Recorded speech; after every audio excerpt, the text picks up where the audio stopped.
That which has a beginning, middle, and end, that is unreal. And that which is beginningless and endless, that is real. So, something exists if it has a name and form, but something is real if it is formless and nameless.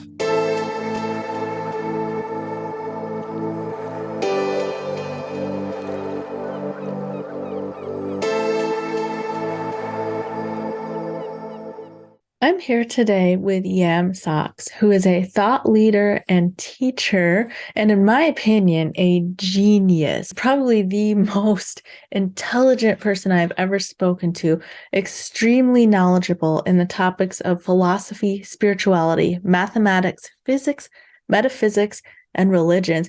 He has over 500,000 followers on TikTok, and he's made a huge impression on me personally. Me and my children binge watch his TikTok videos. Namaskar. Thank you very much for having me. I'm very grateful for this space.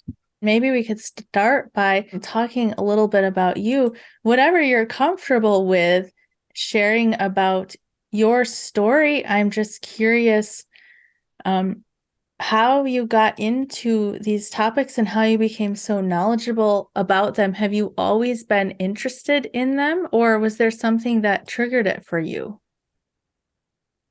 The topic specifically that I cover in my videos, it is a relatively new thing, but I would say that the passion that I have for learning about that type of thing, I've always had. I remember being about 3 years old in my mother's room. I was laying next to her in bed. And there's a vein that goes across just above the ear on both sides of our head. And I'm sure many people have experienced that. Sometimes when the blood pressure is high, you can hear your heartbeat through that in the pillow. And I remember noticing that, and it freaked me out because I had the terrible realization that one day that was going to stop, which is quite a concept for my 3-year-old self to comprehend. And I'm sure it took a while for my mother to console me. So the concept of death has fascinated me since I was at least 3 years old. And another moment, several years into the future from that, a scientist came to my school. I don't know what kind of scientist, other than it was just a scientist. And she was talking to all of the grade oneers, including myself, about the wonders of science and how there's a science of everything, a science of rocks, a science of trees, a science of you name it. And she was doing a little interactive part where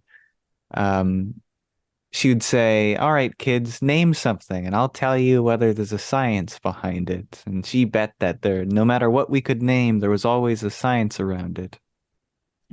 And so some kid raised his hand and said cookies. And he was like, of course, there's tons of chemistry and cookies and whatnot.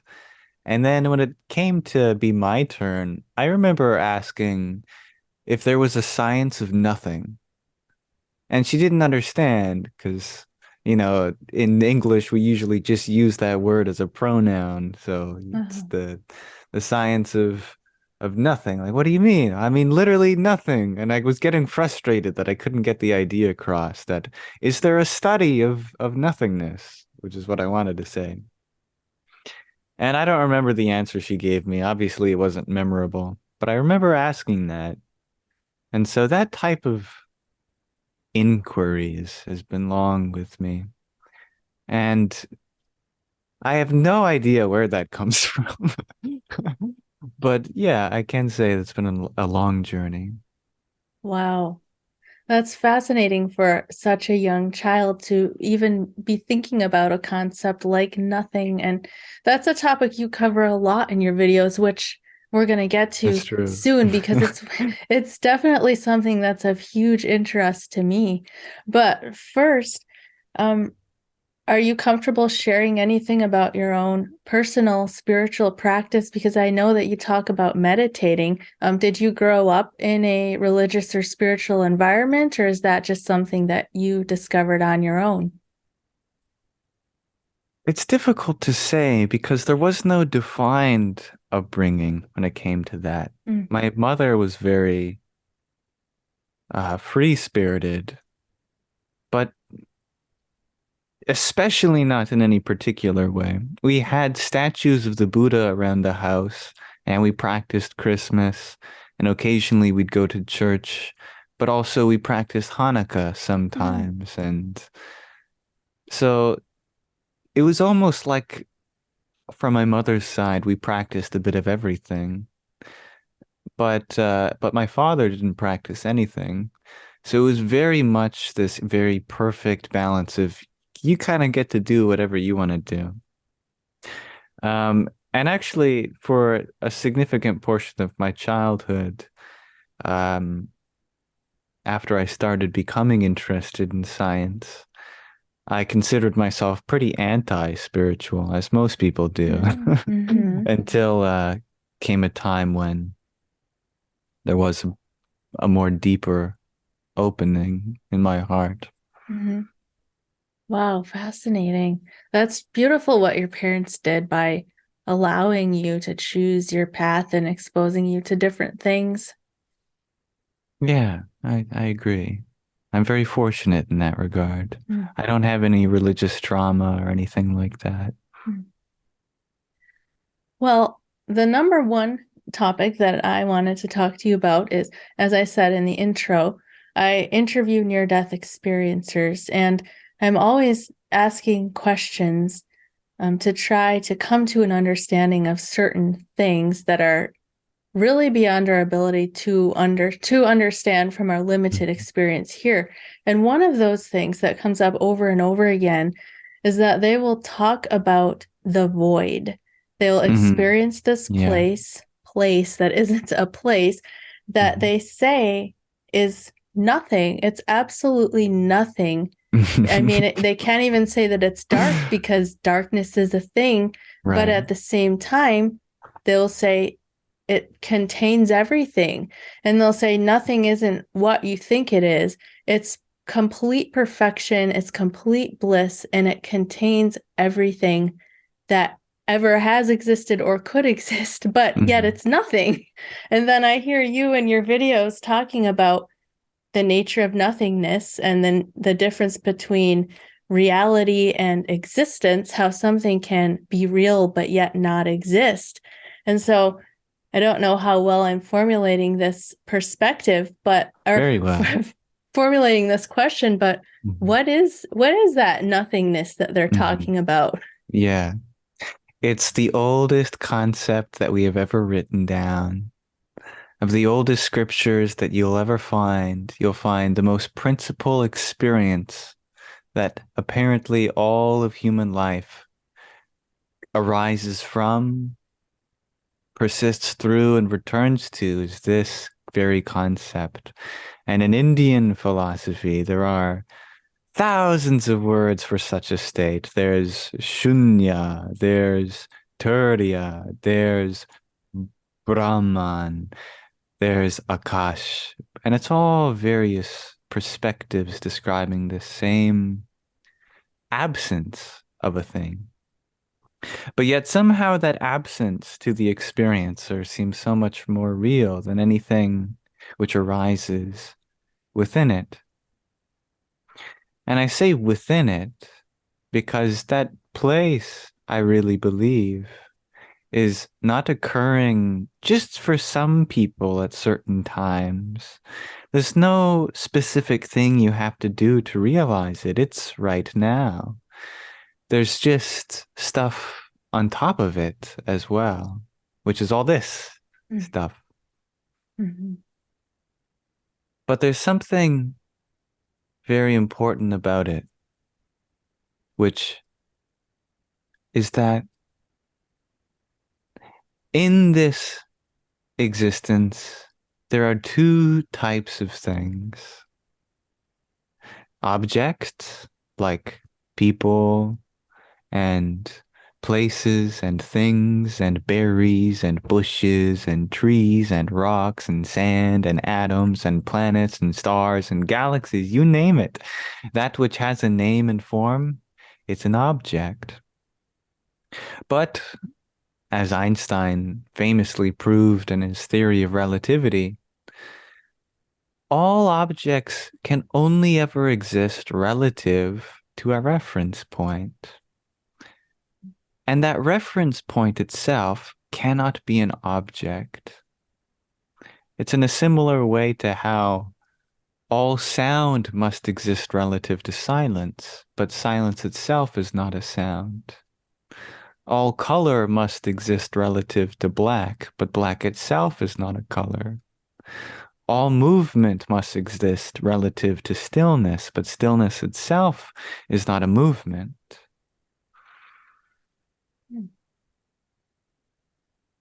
All numbers must exist relative to zero, but zero itself has no value. In a similar way, we find that this nothingness that we speak about is exactly that, a reference point in which all things exist relative to. And that's very important because it will go on when the body does not. But so is consciousness exactly identical with this nothingness. So to understand the nature of this nothingness is to understand that you are immortal.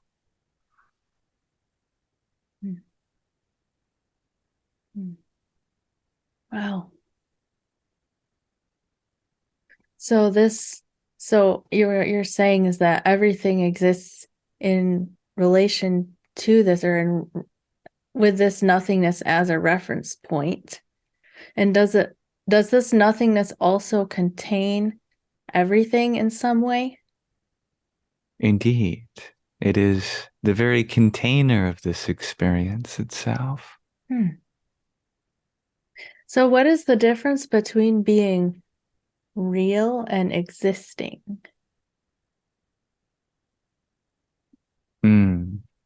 Well, we often interchange these words, and person to person, they may give you an answer of no difference, and other people may say there is a distinction. So it is a little arbitrary. However, I can give you one distinction, which is that since ancient times, the tool for discovering what is real and what is unreal is this. That which has a beginning, middle, and end, that is unreal.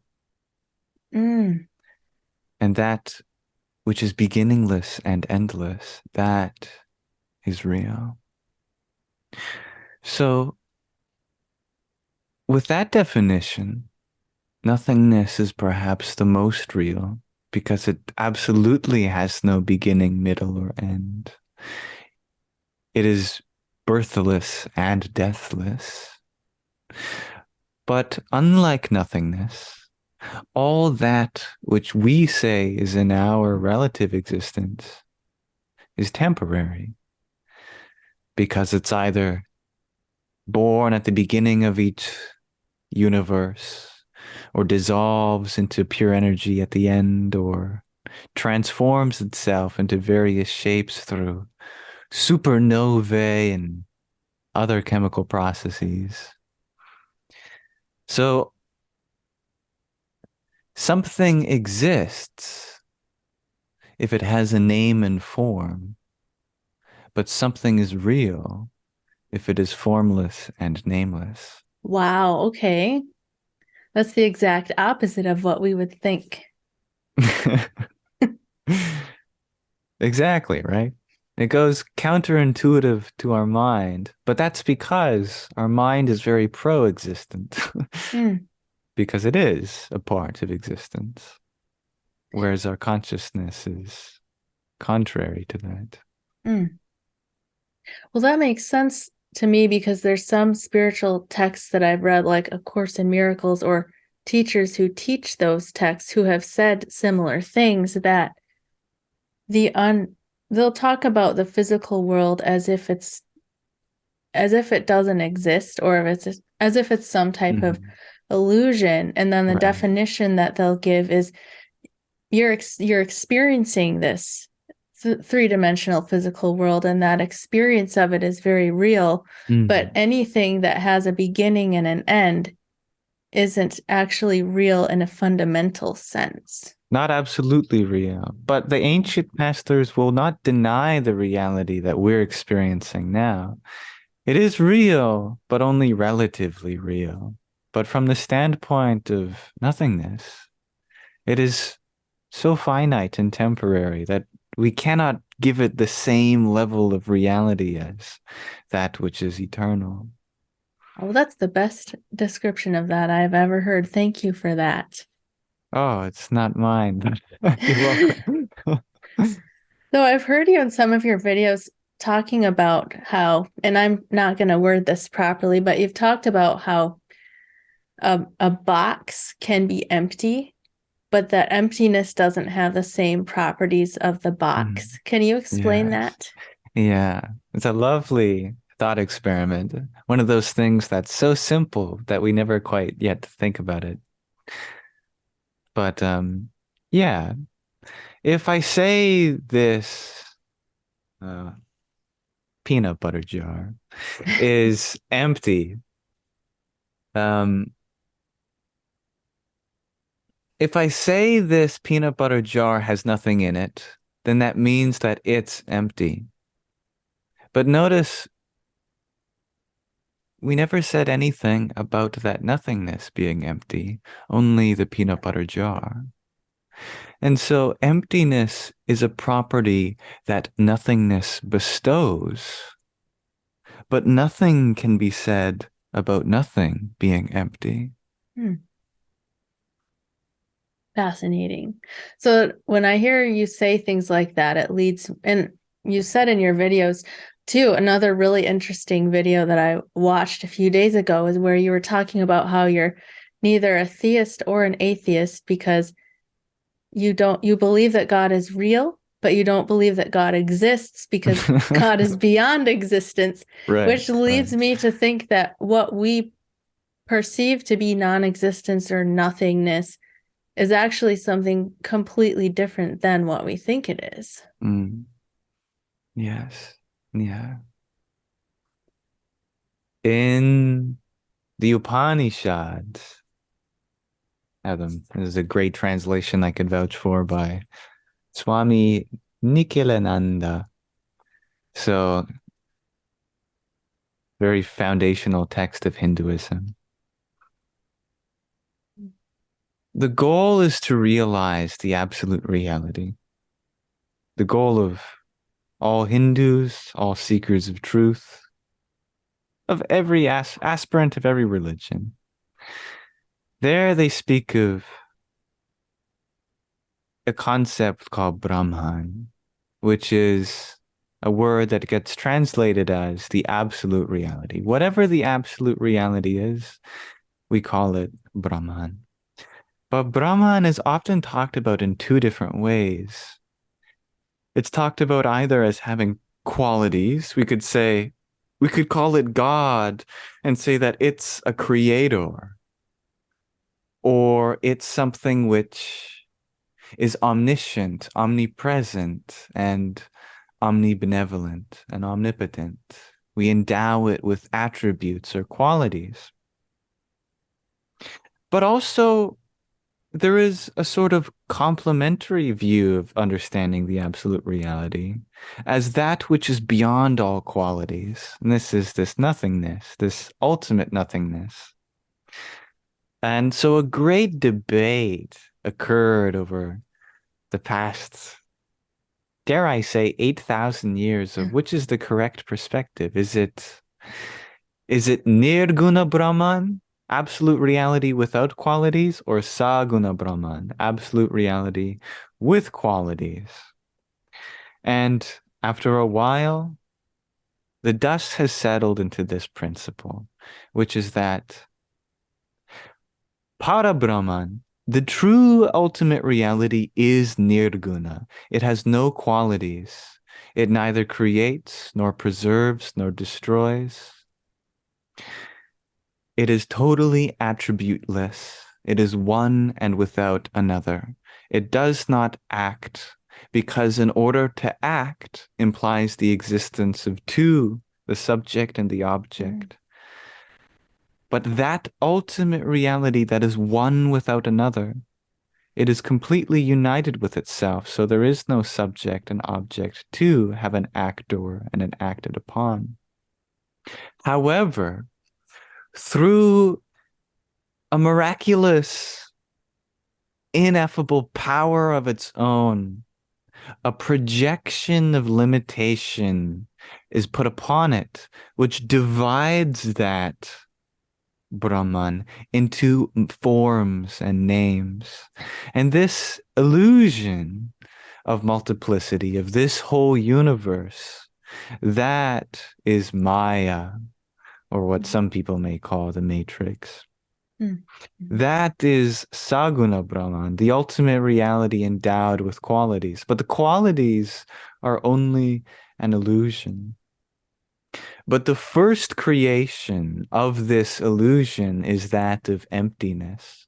So when we talk about space and ether and void and shunya and turiya and vacuum and nothingness, it's actually just the closest word we have to describing it.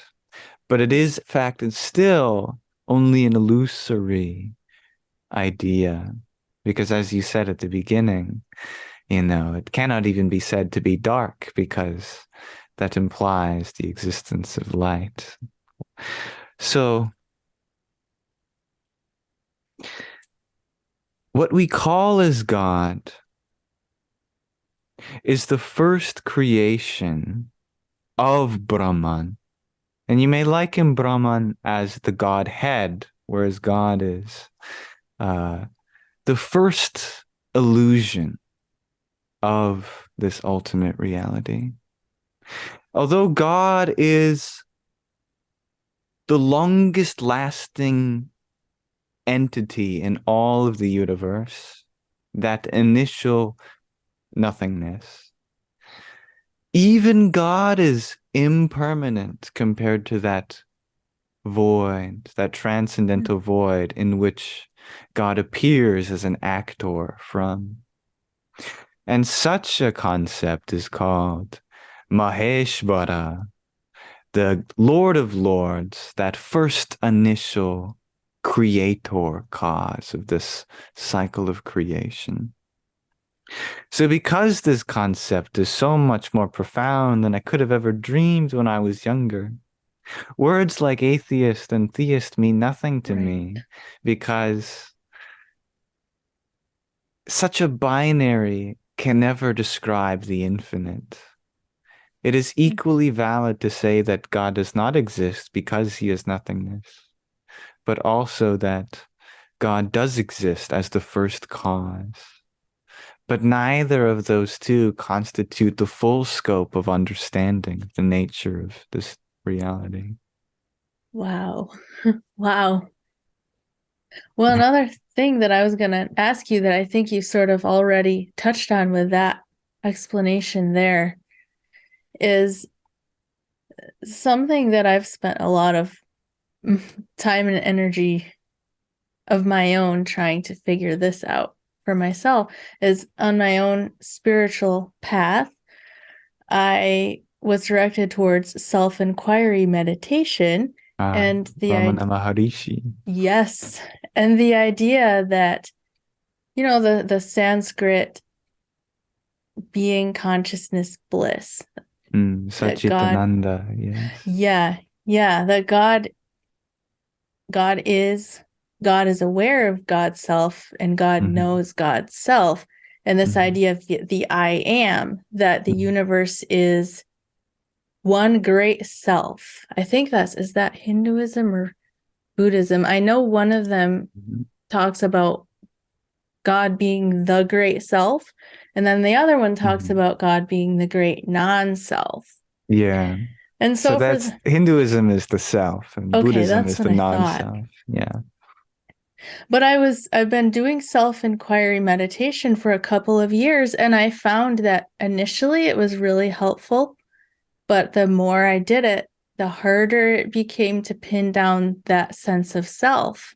And Hmm. eventually, That through means you're doing it interviewing, right. okay, good. I was wondering about that because I would interview near-death experiencers and they would tell me that in the void, they would have this experience of the dissolution of their self and they would Hmm. become nothingness.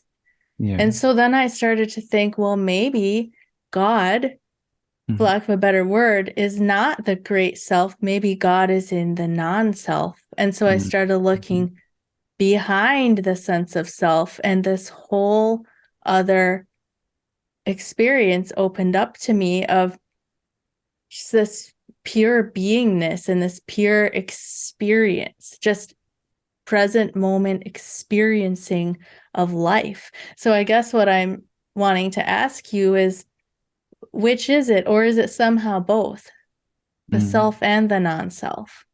This is a great debate between the schools of Hinduism and Buddhism for thousands of years. Um, but I can't help but laugh because I do see them as identical views.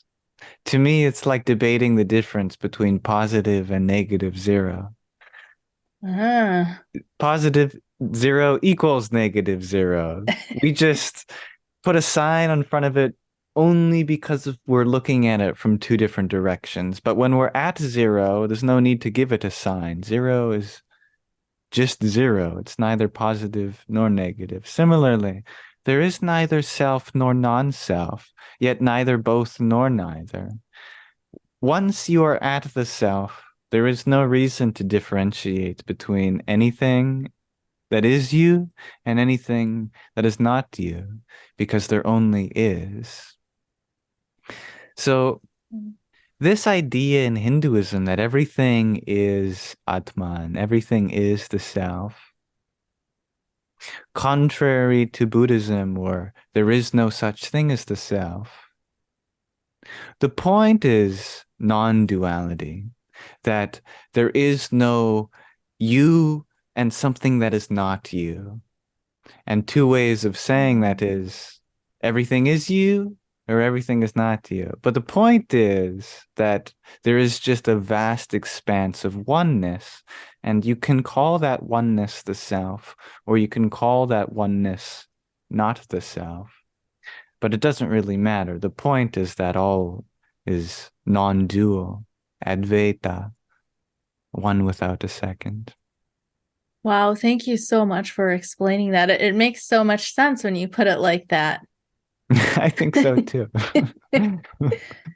Well, let's switch gears a little bit here, and I want to share about the first video of yours that I saw that my husband sent to me.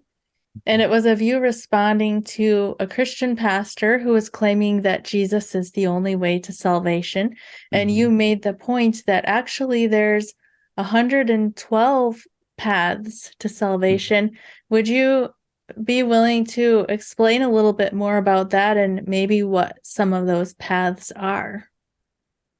So the reason 112 is significant has to do with a concept that we could very well spend a whole day speaking about, but I'll save the dopamine and attention span of your audience. But uh, that text where there is 112 so-called pathways to salvation is known as the Vigyan Bhairava Tantra, which is a text in Tantra, which is a subset of. It's hard to call anything a subset of Hinduism Because Hinduism at its core never calls itself Hinduism. It never gives itself a label, actually. The only words they ever use to describe themselves is called the Sanatana Dharma, which means the path for everyone, basically. So calling it a subset of Hinduism is almost detrimental to what it refers to itself as, which is Mm. a path that everyone is on. You know, I know many so-called Hindus that believe in Christ and many Christians who believe in Krishna. And so it's hard to pin down a boundary to it. But if anyone wants to Google it, you will have to search up the Vigyan Bhairava Tantra. Anyway, 112 is significant because that is apparently the number of chakras in the human system. Seven main ones, 20 something uh, micro ones, and then 100 and something or about that lesser ones. And then there's two outside the body. Mm. Uh, I don't know much about the significance of why it's that many. I haven't experienced that myself. However, yeah, I absolutely do believe that multi-faith and inter-religious dialogue needs to happen. Mm. And religious people need to understand that all religions speak for the same one goal. And because of that, God has offered a beautiful array of religions for his children, if you want to put it that way. Mhm. Otherwise, we're just limiting God to one perspective. But if God really is infinite and vast, then necessarily all paths must lead to God. So, Right. yeah, 112 is the bare minimum. Is really one path for every thought that you can even conceive of. And that by itself is provably beyond infinite. Mm. Yeah. In the video that I watched, you were comparing or you were making the point that Christianity, fundamentalist Christianity anyway, because I know there's mystical branches of Christianity Mhm. as well, would qualify as the path, the Hindu path of bhakti yoga, with That's right. putting the devotion on an external deity figure. Mhm. Yeah, for a long time, as I mentioned that yoga and things like yoga has been one of the first things that humanity even started writing down in our first scriptures.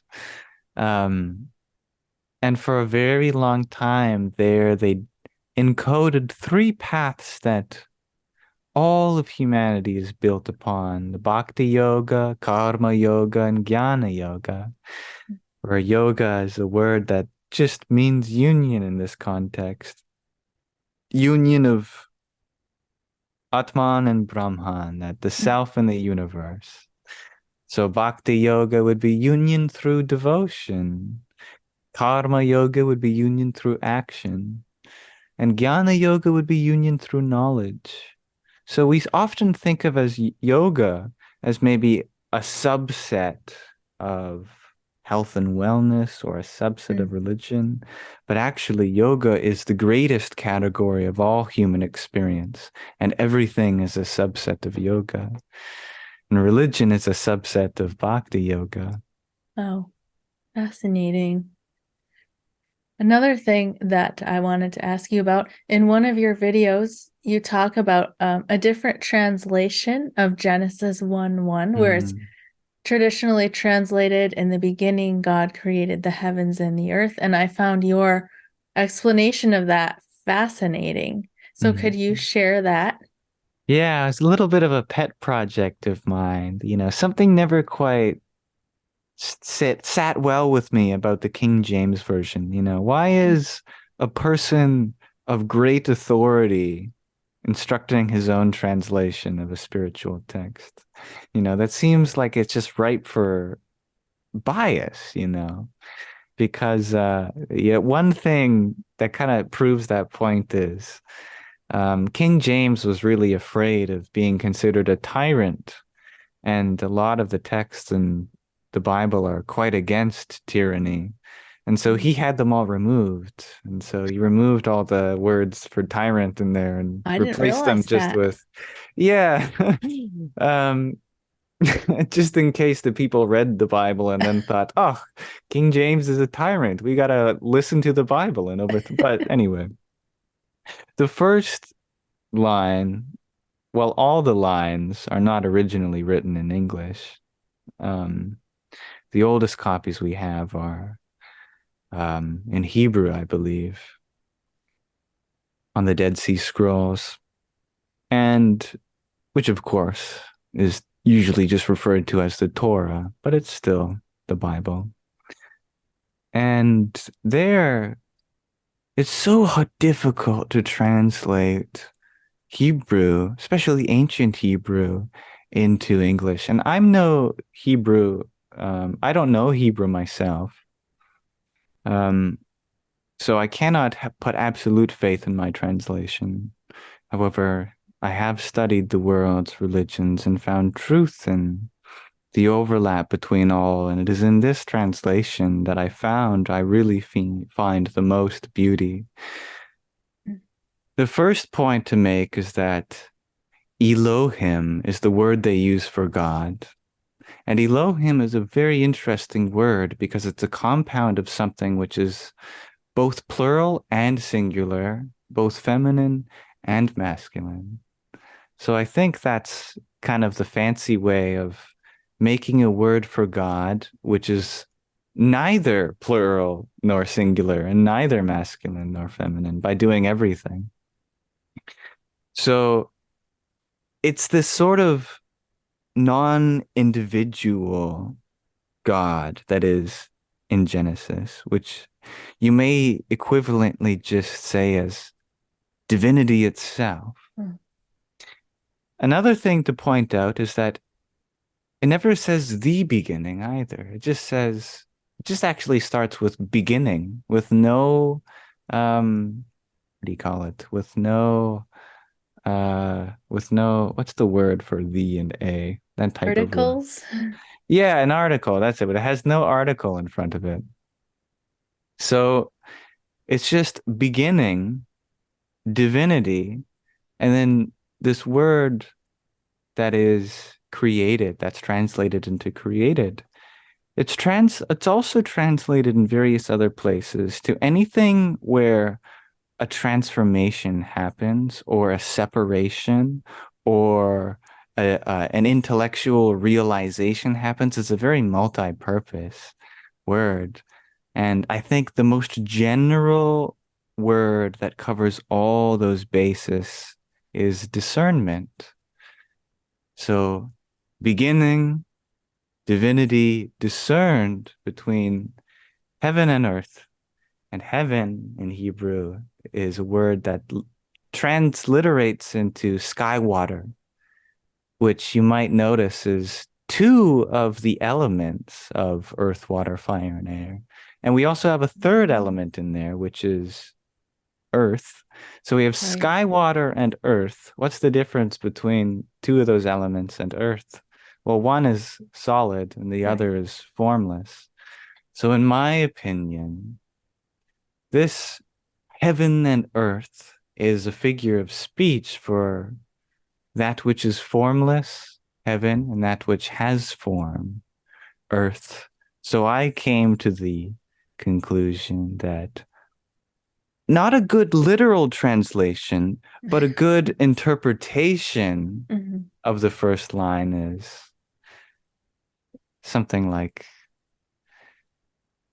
in a beginning, divinity discerned between formlessness and that which has form, or something like existence and non-existence. Mm. Just some initial realization between nothingness and everything. Wow. So it could be talking about our entrance into the experience of duality. Exactly. Mm. Wow. That's just fascinating to me. Thank you for sharing that. Are there any other Bible passages that you have done your own interpretation of? Hmm. Uh, the commandment when it comes to thou shall not have any gods before me, and the rest of the commandments I spent some time translating. They're actually good translations, but somehow they carry this additional weight with them, which is that they're like orders from on high to tell you this is all the things you should not do. But one thing to know is that the word commandments are never used in Hebrew and even in Greek. It's just referred to as the 10 words, I believe, or the 10 Interesting. verses. And in my opinion, when you take a very close look at those 10 words, they are less so things not to do as they are things that are impossible to do. So you couldn't, even if you tried. The first being, thou shalt not have no other gods before me. That just sounds like a definition of God to me. Mhm. It's a statement. There are no gods before me. So you could not have any other. If I am the Alpha, that which is in the beginning, then there's no way for you to break this commandment. It's God just telling about himself rather than something for you to be careful with. And the second, which is not having an engraven image of anything in the heavens or on earth or in the waters below, which is of the divine, which to me is not, again, not a rule of something that you shouldn't do, but an understanding that whatever you create as an image will never truly represent the absolute reality.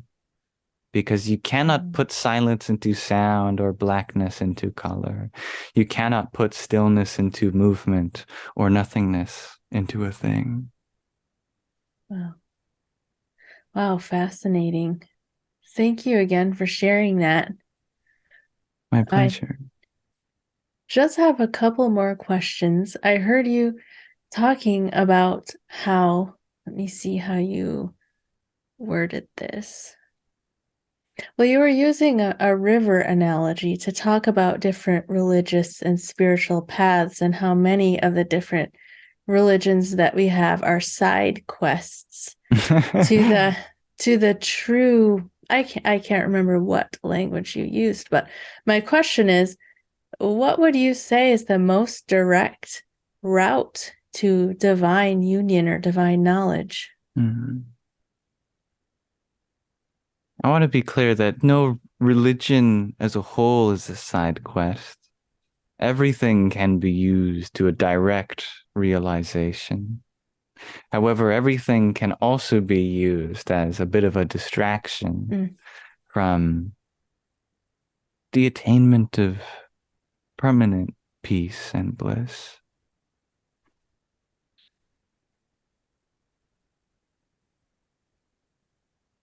Anything which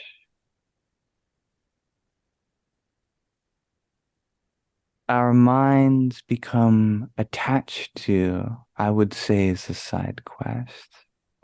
But I am being a bit cheeky with the term side quest because no matter what you do in life, you will always get to that state of bliss. It is in your nature. So you can do all the side quests you want. You'll get there in the end.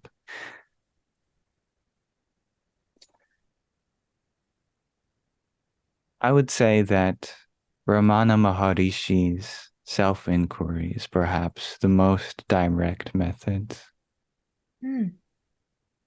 or anything equivalent to it.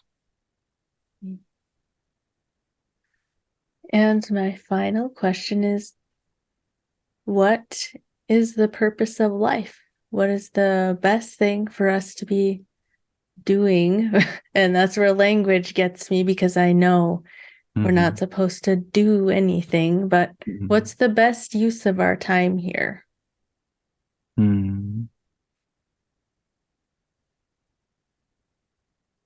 I remember sitting with my friend once looking at the stars.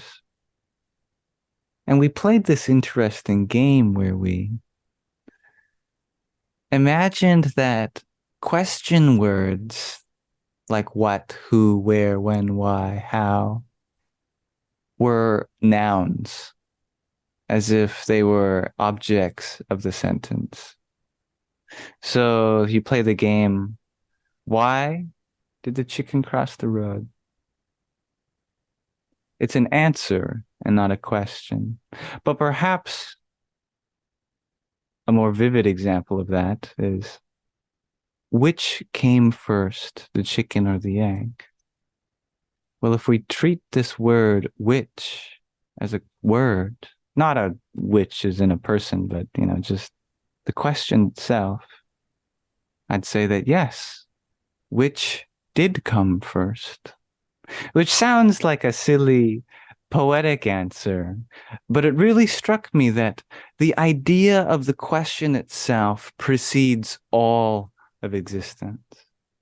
That the very act of questioning is the space for truth to follow. And that sounds a lot like the source of the universe. To question is to create space for truth to follow.